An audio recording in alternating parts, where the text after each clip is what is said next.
Olá, sejam bem-vindos a mais um vídeo aqui no canal que eu vou falar da importância do sono, todos os mitos e verdades aí que você já ouviu falar, se ele ajuda a emagrecer, se ele ajuda a engordar, aumentar sua taxa de testosterona. Mas antes, por favor, deixe seu like aqui nesse vídeo e não esqueça de se inscrever no canal para estar por dentro de todo o lançamento que a gente coloca aqui. Vamos lá, o sono ele é fundamental e todos nós sabemos. Muitas vezes as pessoas falam, eu tenho que dormir 8 horas para me sentir bem, tenho que dormir 10 horas por dia. E, na verdade, existem pesquisas, que esse é o primeiro ponto que eu vou falar aqui com vocês, que mostram que a necessidade de sono se dá por meio da nossa necessidade de recuperação tecidual. Não há uma hora específica, uma quantidade de hora específica que a gente tem que dormir. Ah, Douglas, então 8 horas é errado? Muitas vezes dormir muito pode ter o mesmo efeito de dormir pouco, assim como vários estudos mostram que as pessoas tinham deficiência em ter uma atenção boa quando dormia mais de 9 horas, por exemplo, 10 horas, 12 horas, e as pessoas não tinham uma recuperação, principalmente do seu cérebro, em algumas atividades.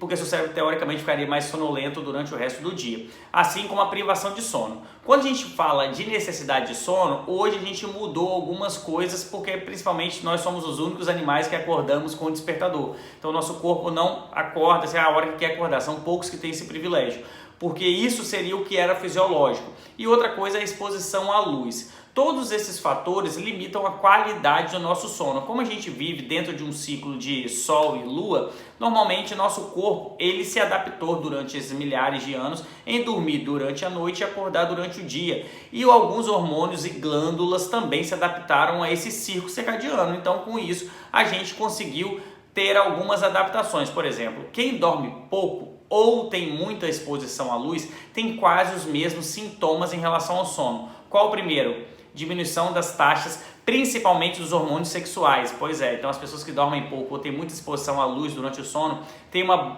taxa baixa de testosterona, progesterona, enfim, são os hormônios sexuais, porque a glândula depende de um sono muito mais profundo e a luz não deixa o sono entrar nesse estágio. E muitas das pessoas falam, atrapalha o crescimento? Sim, atrapalha o crescimento, tanto dormir pouco quanto exposição à luz, porque o GH é um hormônio fotossensível, então ele realmente precisa ali de um estado de sono profundo. A gente tem 3 ciclos de sono que eu vou explicar isso também, mas o GH realmente ele é inibido por conta justamente dessa exposição ou dessa falta de sono. Uma outra questão que eu já antecipei são sobre os ciclos de sono. A gente tem que entrar no sono REM. Na verdade, alguns estudos mostram que o sono REM ele vem em ciclos e não vem durante um período. Por exemplo, você só entra no sono REM a partir da 7ª hora de sono. Na verdade, não. Você tem ciclo que geralmente dura entre 20 minutos a 1 hora. É uma nova questão que a gente está estudando bastante aí justamente para dar melhores resultados, né? Quando você fala que os ciclos duram de 20 minutos a 1 hora, significa que você entra no sono profundo, no sono REM e no pós-REM, que seriam os ciclos que se alternariam dentro do seu sono. Existem fases específicas, por exemplo, da sua parte consciente e sua parte inconsciente no seu processo aí de sono. Igual, por exemplo, quando você está no sono REM, é normalmente onde os sonhos acontecem e seu cérebro consciente, na verdade, seu cérebro ele não desliga, você tem até uma excitação um pouco maior na sua parte inconsciente, por isso que você cria normalmente emoções ali que foram passadas ou no passado ou no próprio dia, que se unem em coisas meio aleatórias, né? Mas todos os seus sonhos têm a ver com algumas emoções que podem ser lá do passado ou do dia mesmo. Então ele pega essas informações e forma no sono REM, que é onde seu olho está tendo um movimento muito rápido, que para quem não sabe, REM é Rapid Eye Movement, que seu olho começa a balançar e é nessa fase que seu cérebro ele está com maior irrigação nervosa e por isso que os sonhos normalmente mais mirabolantes acontecem. Quando a gente fala que existem o pós-REM e o sono profundo, existem também algumas fases ali que a gente fala do sistema digestório que acontece, tem uma fase do sistema renal que também acontece. Então tudo isso é bem cíclico para você ter uma boa recuperação independente da quantidade de hora. Então você não precisa chegar à 7ª hora para ter um sono REM. Algumas pesquisas mostram, inclusive, que a privação de sono é uma das maiores torturas que tem, porque causa principalmente alucinação, delírios e fantasias, porque você não consegue recuperar justamente aquela parte inconsciente que dá razão para você no seu dia. Por mais que a gente pense, não, a gente é totalmente consciente e tal, não, a gente pode ser inconsciente enquanto está acordado por justamente ter privação de sono. Por exemplo, os maiores casos de alucinação, os casos de delírios, são feitos acordados pelo nosso cérebro que não descansou e não recuperou. E um dos principais malefícios disso a longo prazo é a falta de neurônio. Você pode estar tendo uma perda de neurônios, o que pode ocasionar o mal de Alzheimer no longo prazo, porque justamente os neurônios,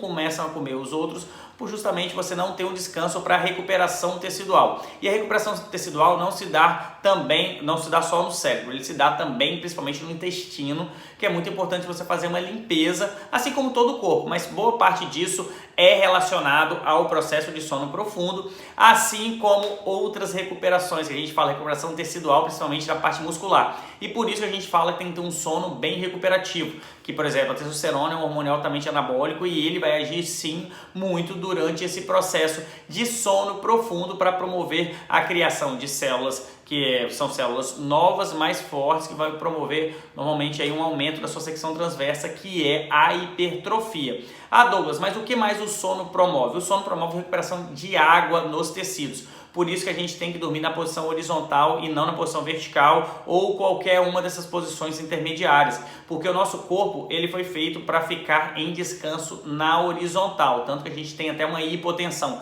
Seu coração diminui os batimentos até para ele ter também uma recuperação de tecido do miocárdio. Por isso que ele trabalha ali uma zona entre 50 a 65 batimentos por minuto durante o sono, porque isso faz com que você tenha uma recuperação do tecido do miocárdio, que é a musculatura do coração. E quando você faz também a recuperação de água, seu corpo ele tem um maior espaçamento entre ali, principalmente o tecido esponjoso, né? Ele consegue absorver mais água, fazendo com que absorva mais impacto. Por exemplo, sua coluna é composta basicamente por discos intervertebrais e ossos. Se ele não tiver água nesses discos intervertebrais, eles vão ficar cada vez mais finos, igual uma esponja, até o ponto de isso gerar alguma limitação para você, seja uma hérnia de disco, uma protusão discal. Então isso faz com que você tenha uma piora aí dos seus quadros articulares, seja joelho, quadril, ombro, coluna, enfim. Por isso que é importante você recuperar a água. Essas são algumas das características do sono e da importância do sono para você. Algumas das ferramentas para dormir, a gente sempre fala que são hacks que você tem que usar. Você tem que diminuir a excitação nervosa do cérebro, então celular você tem que deixar longe, porque tem muita atenção quando você abre, por exemplo, um feed do Instagram, do Facebook, porque tem muita informação sendo passada e seu cérebro ele hiperexcita. Tem gente que acha que isso dá sono, na verdade não, porque é muita informação que você absorve.